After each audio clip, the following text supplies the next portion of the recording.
From LateNighter.com, it's Inside Late Night with Mark Malkoff. Hey everybody, John Schneider back here from LateNighter getting you set for today's conversation on Inside Late Night with Mark Malkoff. And today's guest is veteran TV Associate Director Nikki Nash, who joins Mark to talk about her 45 years behind the scenes in late night working on shows like Carson, Conan, The Chevy Chase Show, and Jimmy Kimmel Live. She has a new book out now, Collateral Stardust. And here is our conversation with Mark and Nikki. Nikki Nash, nice to see you. Great to be here. Thank you. So your book, Collateral Stardust, you name names. You were very vulnerable. You grew up in Tarzana, California, in a very interesting time with show business. We're gonna talk about everything. You mentioned several late night hosts. You've worked on late night shows. We're gonna get to that. I did want to ask you about working on the Oscars.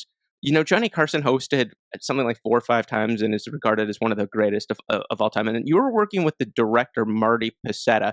Now, famously, Carson and Picetta did not get along. I do write about this in my book in some depth, but the fact that you were actually there, what did you observe with their relationship? Well, I do remember another time when we did the Reagan inaugural and Picetta was directing, and Johnny Carson was very clear with his PR people, never cut away from him. And it was a circular stage. So he kept turning to different parts.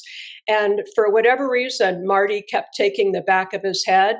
And what I remember was that the AD took the brunt of it and got fired for that. So it was unfortunate. But on the show that we did with Carson, the time that Reagan was shot, that was just chaos because, you know, we were supposed to do the show on, back then it was a Monday night, and then Reagan was shot. And so it went back and forth with the network, with Picetta, with Carson. Should we go ahead with the show?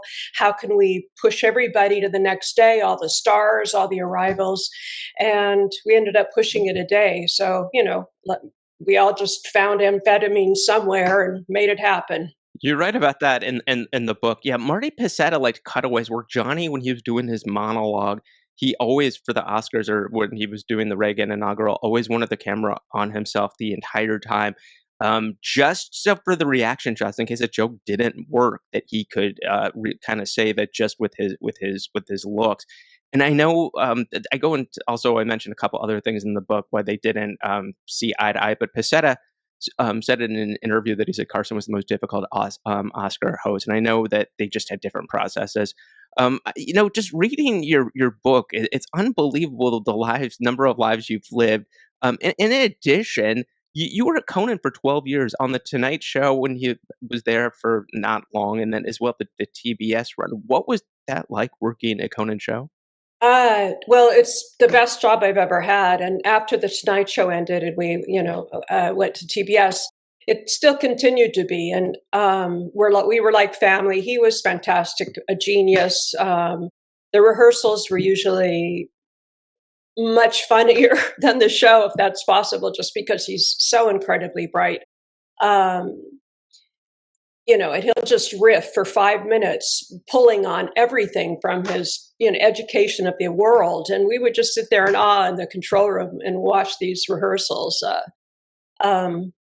He was great. He was great. And the Tonight Show is a tough time because, as you know, what happened, things went south. And oddly enough, I think you probably know this from your book, that I think Johnny Carson offered the Tonight Show to Gary Shandling first, who turned it down. I understand. Someone just told me this recently.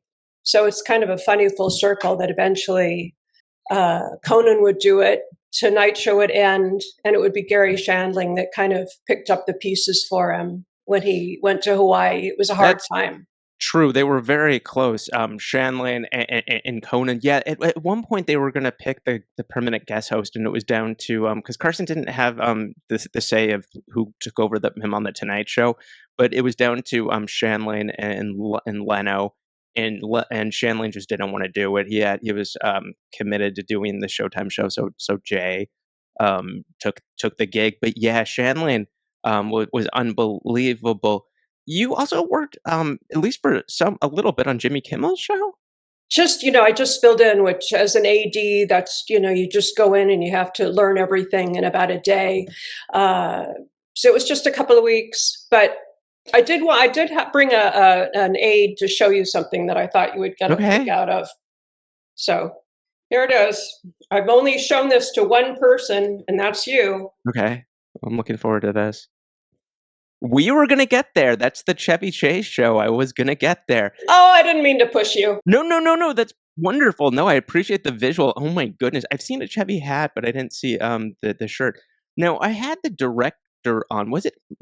Um was it Steve? Yeah, Steve Binder.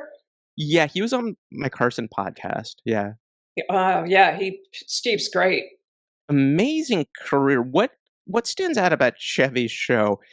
I don't believe that they did test shows. They probably should have done test shows leading up. The first show was famously, it was really difficult. It did not turn out well. I think subsequently the show got a lot stronger as it went, but it really never.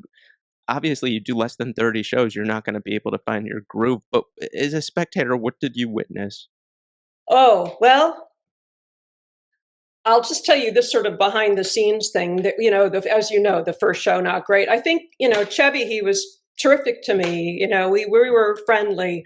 And I think, from Saturday Night Live and everything, I think people were so in love with him that he thought they could just run a 5-minute funny bit of him doing something on the street by himself. And then you've got another 40 minutes to fill. So we had to start getting guests because we didn't record a lot of bits.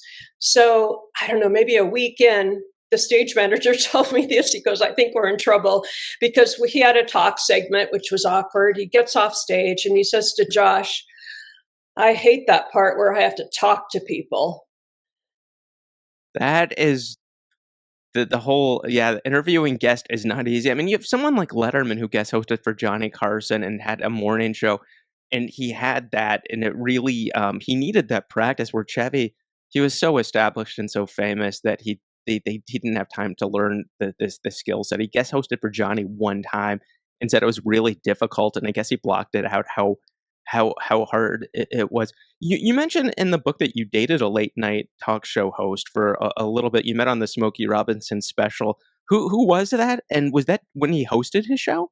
No, this was way before he was anything, but we were doing the Smokey Robinson show and he was doing bits on it. His name was Arsenio Hall. We used to hang out late at night doing all the editing, which took, hours and hours. And we would just get so tired of things. We'd hang out on the floor while the producers were editing. And he was hilarious. He was great. And so, we went out for a while and had a great time. I think it's tough. I mean, it wouldn't have lasted, but I think also because I tend to see humor in things, I'm not always the best person to date a comic because I think they want someone to set them up, not to banter along with them. But he was fantastic. I saw him years later when he was doing a show, and I don't know, someone was on it, so I went back and said hello. But yeah, before the time that he was Arsenio Hall.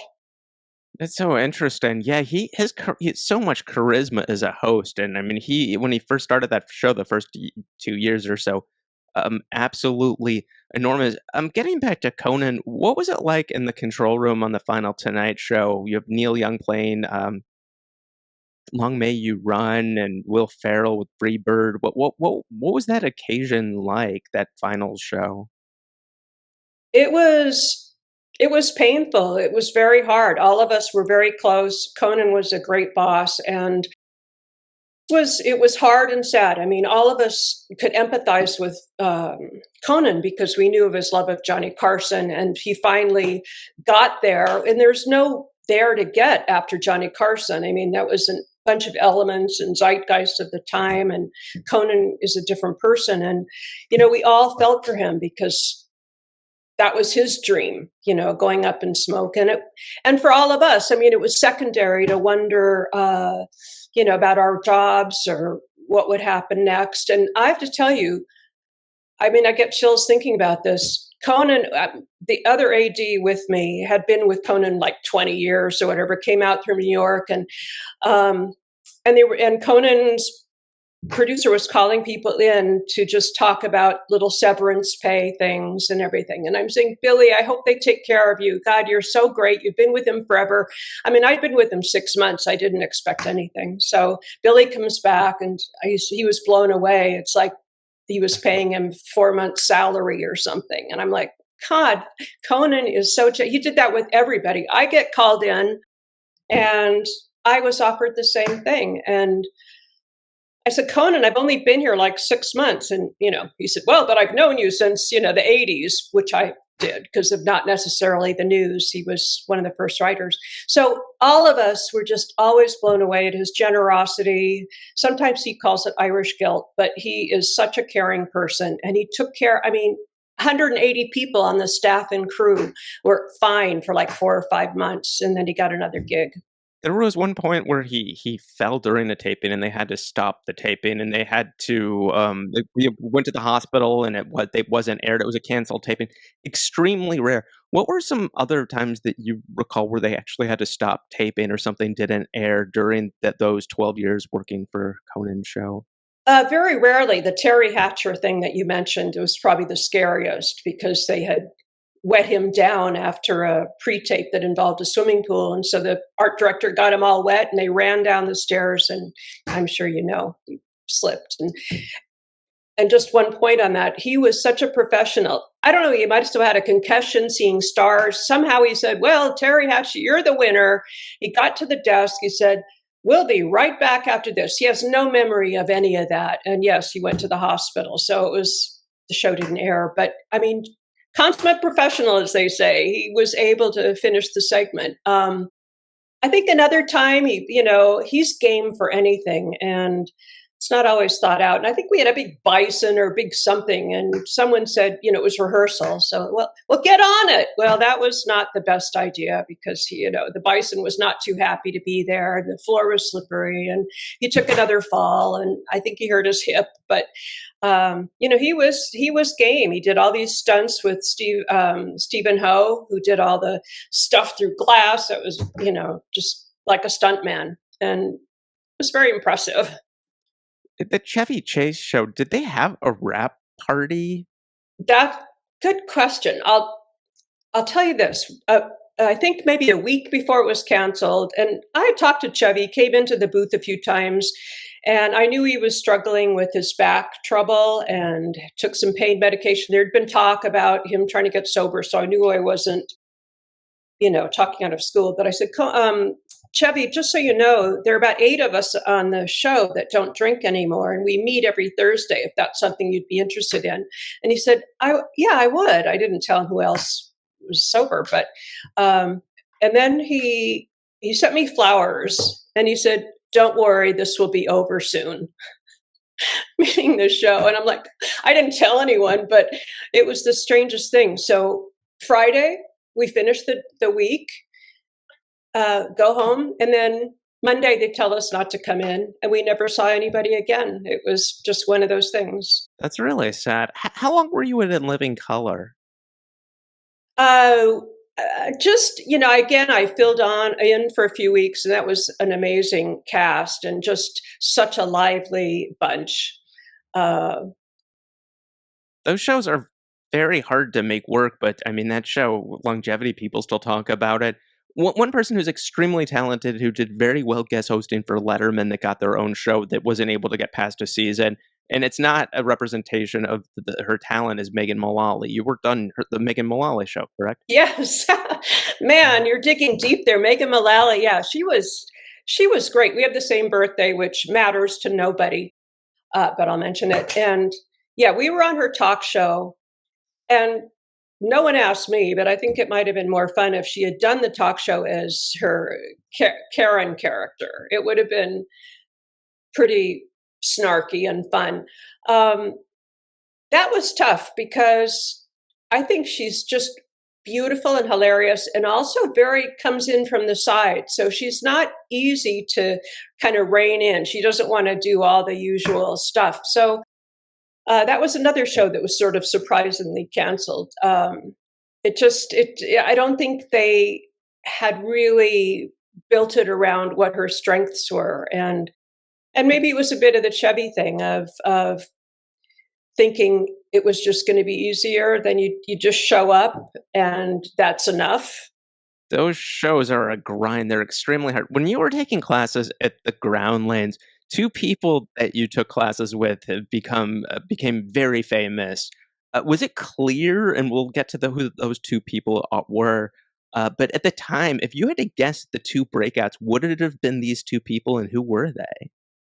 It would have been one of them. It would have been Bryan Cranston. He came in for sort of a sprucing up class, and he was so charming and so open. He had that kind of Bill Clinton thing where you just felt he was only seeing you and talking to you, but he was so quick, so bright, and he just got on stage and would do a bit, and you just knew he was just great. I, of course, was horrible at improv because I'm a very private person and I wasn't very generous at the time. So I didn't want to give the floor to anyone. The other person was Adam Carolla. We were partnered up for some scene in a car, sitting in the folding chairs and doing something. And I don't remember the bits that much. He seemed kind of flaky. We ended up dating because I like to date flaky people, apparently. And then we went our separate ways. He became huge. And then he had a talk show of his own, which I ended up ADing on. So another full circle of this strange life in TV. Yeah, it seems like you've worked with everyone. I want people to buy your book, Collateral Stardust. So I'm not going to mention who this person is, but you do talk about a former Saturday Night Live cast member who had a show who you mentioned was extremely difficult. You said the first day of rehearsals fired the stage manager just because the stage manager might have uh, gave him the wrong look or just wasn't comfortable. But there was I've heard from a bunch of different people. This person, unfortunately, is difficult. Has been very difficult. And I want people to buy the book. But what was it like working on this show? And would you describe this person's behavior? Well, since we're not mentioning his name, although he's named in the book, um, he was those things. He was difficult. There was one time, this is not the silly time I brought the coat out, but there was one time where he had a guest on. He was pretty far right at this point. It was his rant show, Screeds. He, trashed everything and just went on these little rants. This particular time we had a setup much like yours and mine. We had a guest coming in on satellite. And because of the guy's location, he couldn't see us. We didn't have time to set up a monitor to see Dennis, but Dennis could see him. We had the split screen. We gave it away, but hey, that's all good. We gave the first person. It's all good. That's all right. Well, I just wanted people to buy your book, but buy oh, it anyway. you're so sweet. You mentioned his first name, Dennis. I'm trying to think who that might Dennis, be. Dennis the Menace, I think perhaps. Could be, but anyway, continue. That's his alias. His name was really John. He's your producer now. No. So this person is on the screen, and the host, well, who we'll call Dennis, didn't like what this guy was saying. It was like one of the first left-leaning guests we had. And I swear it was like something out of Grey Gardens because Dennis had a sweater on, and it was almost like the Chevy Chase thing. At one point, the guy is talking about something, trying to have an intimate conversation about politics. Dennis pulls his sweater up over his head and starts going, and we're in the booth, we're trying to, cut a show. And now everything that he's done is unusable. So we had to finish it up. The poor guy, Dennis just dumped him. And then we had to go back and find all the isolated cameras that had maybe Dennis from rehearsal or Dennis from earlier setting up the guy or whatever, and just stay on the guy, cut to Dennis looking normal, back to the guy. So it was, there were times like that were difficult. Hey, it was his show. He could do whatever he wanted. So we just worked with it. You wrote, though, that people were afraid of that, of the host. Yeah. We were all sort of told, don't talk to him. And I'm kind of a wise ass sometimes, and I've gotten along with, a billion people on so many shows, and maybe I was pushing that a little too far, but Dennis loved to complain, and the stage was always freezing. So every day he'd be like, "Why is it so cold here? Does anyone hear this? Can someone help me? What is it? What do you guys do?" And it just laid into us about nobody doing anything. And I'm like this problem solver, so I'm looking at the back to the producers, like, "Do you hear him? Maybe we should turn up the thermostat." And nothing happens. Everyone's afraid to do anything to make a change, and this goes on for a week. And finally, I was just tired of it, and I had a big coat on the back of my chair for rain, and so he goes, "It is, how effing cold does it have to get before anyone does anything?" So I got up, I grabbed my coat, the door opened right to the stage. I walked out there, I walked behind him, I put the coat around his shoulders, patted him like there, and went back in the booth. And everyone was dead silent. Everyone was panicked. They thought, "That's it, she's fired." And I just sat down, like, okay. And then he said, "Who was that?" I mean, he didn't know what anyone did or where we came from. So he said, you know, "Don't ever send Mrs. Sonny Barger out again," because he's a Hell's Angel guy and I have tattoos. So I became Mrs. Sonny Barger. And anytime anything went wrong on stage, he goes, "Whatever you do, don't send in Mrs. Sonny Barger." So I still, to this day, don't think he knows who I am. But I did see him on Megan Mullally, and he was still afraid of me. I was gonna say, you write about this in the book, that this former Saturday Night Live cast member, a talk show host, you you think it might go well that the show is no longer, so you show up to the dressing room and this person is with their manager, and what happens? Well, I really thought it was just a running joke with this host. And again, maybe I crossed a boundary, but I asked the stage manager first, because you don't just go up to a guest, they're in charge. So he took me up and knocked on the door and said, "Sir, there's someone to say hello." And I popped in and said, "Hi, it's Nikki, Mrs. Sonny Barger." And he went, "Oh my God." And he ran into the bathroom, closed the door, and I thought, "Oh, this is a fun bit." He never came out. I he actually had no tools whatsoever to talk to me, or I don't know what. His manager just kept eating, at the snacks and whatever. So I was just mortified. And more than anything, I really hope that this didn't cause him to say, "I'm not coming on the show," because I didn't want to cross that line or screw up production. I mean, I wonder, I don't know. It's a mystery to me. Reading your book, I mean, it's an amazing life with just growing up as a kid. You have people like Robert Altman showing up at parties with your family. Your dad was a musician. I forget what your mom did, but this very artsy family. Your mom was having Black Panthers in the home back then at the height of the controversy. What was that like growing up during that time? Well, it was, the 60s, the sexual revolution, the Valley, everyone was political. And yeah, we had these parties that would start on Friday night and go till Monday morning, and just dancing and jazz jams. And, everyone would like come in from all parts of California for these parties, and, drinking, and who knows what other shenanigans were going on. And then, come Monday, it was like, my mom would just retreat to her room. My dad would go back to work, and my brothers and I are like, "What was that?" It just, these tornadoes would come through every weekend. And yeah, I mean, the Black Panthers, my mom and I and Huey Newton went out drinking with his bodyguard. I was 14. Huey Newton was really handsome, so I didn't mind at all. But yeah, my dad liked to, swim naked in front of guests. And it was a crazy childhood, and I think that's probably why I had a fixation on one of the people in the book. It was like I was alone. I needed something for myself, something that would promise love in the future, because I didn't feel it now. And so I developed this obsession that kind of carried me through life.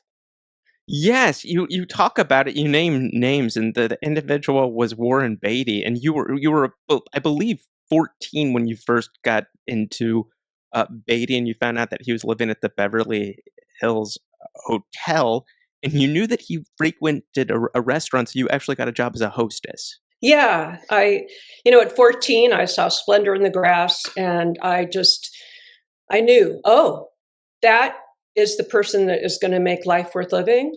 I'm going to meet him, and he's going to be in my life forever. So at 14, I had 3 steps. One was to grow up because I knew I was still too young. 2 was to meet him. And then 3 was to have him in my life for the rest of my life. So yeah, someone I knew from my brief moment in college was working at the Old World restaurant in Beverly Hills and said, yeah, and people come in, some famous people like Warren Beatty. I went, boop. So I got a job there.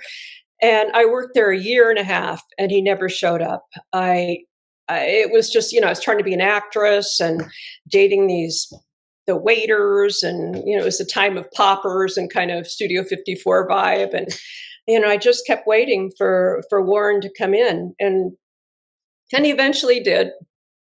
And it's the day where you didn't make yourself up. I'm sure you looked incredible, but you were mentioning you weren't. It wasn't the time when you had yourself all made up, and it wasn't ideal. But you become friends with Warren Beatty. You know him. You date him, and this thing. I mean, you stayed in touch with him.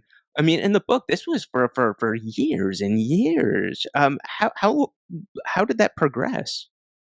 I spoke to him last year, and what I've always said is, thank you for always taking my calls, because he always did. I don't know if it just kept showing up on his phone that it was me, but he was just so always gracious to me.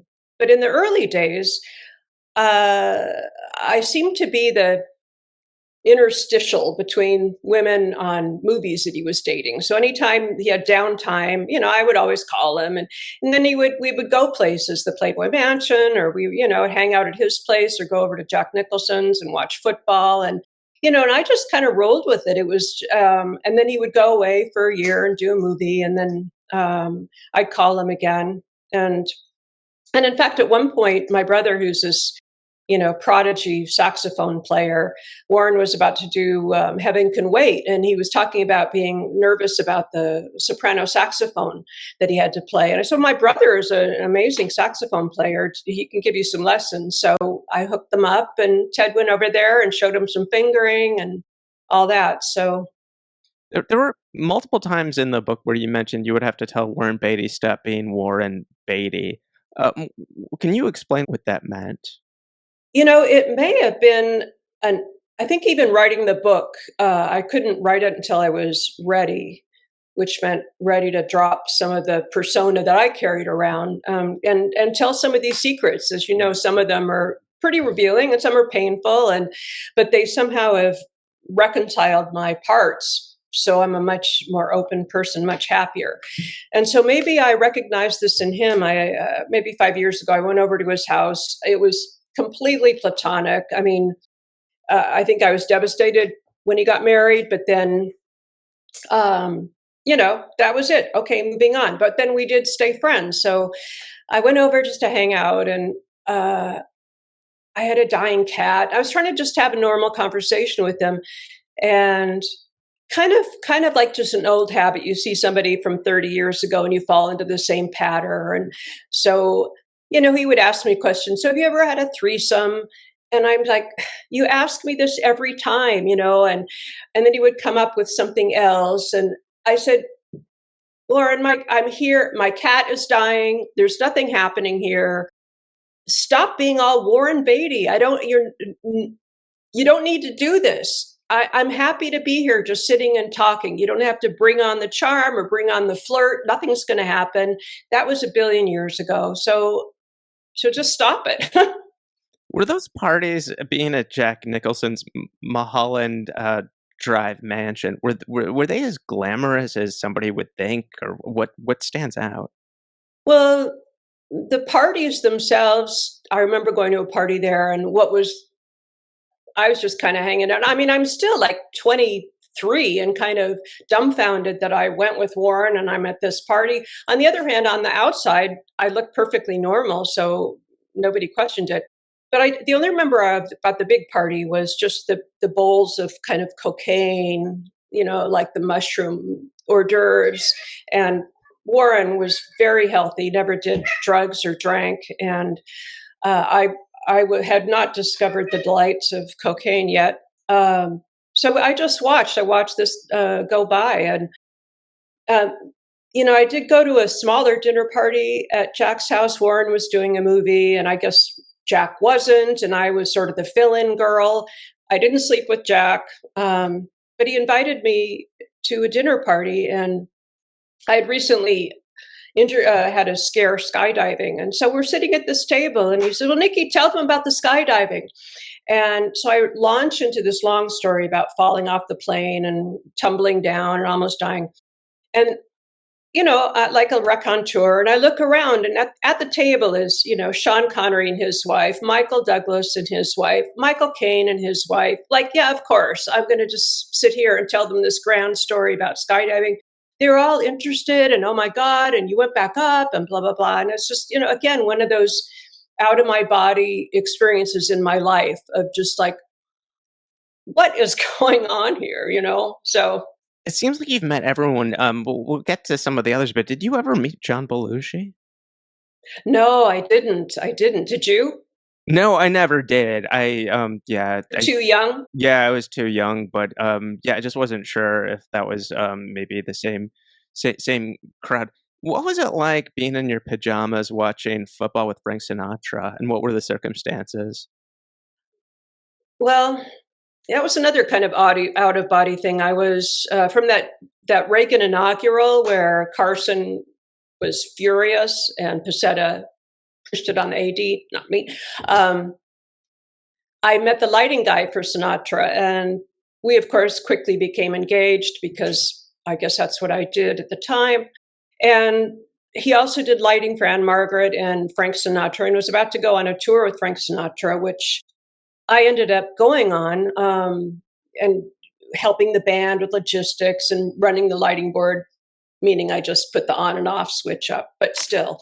And then we were back in DC, and I was working on probably the Kennedy Center honors. And I think Sinatra had something in DC. And so Carl and I were in a hotel room, and next to us was Frank and Jilly. So there's a knock on the door, and Carl and I always wore just night shirts and socks, and drank a lot of martinis. And the knock on the door, and we opened it. It was Jilly, and Jilly is sort of Sinatra's maybe mafia sidekick. And he goes, Frank wants you to come over and watch football. And I'm like, Carl, we're in our pajamas. And Jilly, no, come on over. We don't care. So Carl and I, in our socks and our martinis and our little night shirts, pad down 10 feet, go in there, and Frank's got the table and snacks, and we're watching football. And, I knew enough about football to hold my own. So, Frank and I are battling about something. And again, it was one of those things like, yeah, of course, I'm just in my 20s sitting here with Frank and some mob guy and Carl watching Monday Night Football, Chili Rizzo, it happened. It happened to you, Nikki. And then I did see, and I don't know because the internet's not always accurate. I don't know if you know this. It did say that you worked on a Bob Hope All-Star Christmas special in 1978. Is that true? And if so, what stands out? You have done your research. I did that. I did another show in Columbus, Ohio, and I'll tell you this and this goes to my usually getting along with people and sort of being a wise ass.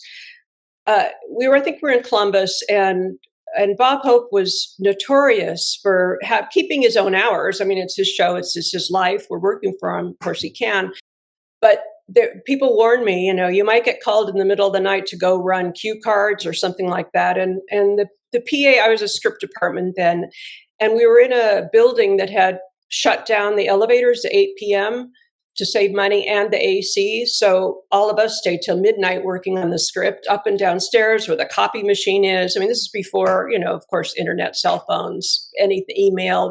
Everything was by hand, print it, drive it to somebody. So we were exhausted, and it's almost the time of the show, the day of the show. And I'm in this crappy hotel, and at 4 a.m, the phone rings, and it's like, yeah, hey, it's blah, blah. Bob wants to run cards. And I said, I'll be happy to run them at 7 o'clock. And they, okay, great. Well, we'll see you at 7. Bye bye.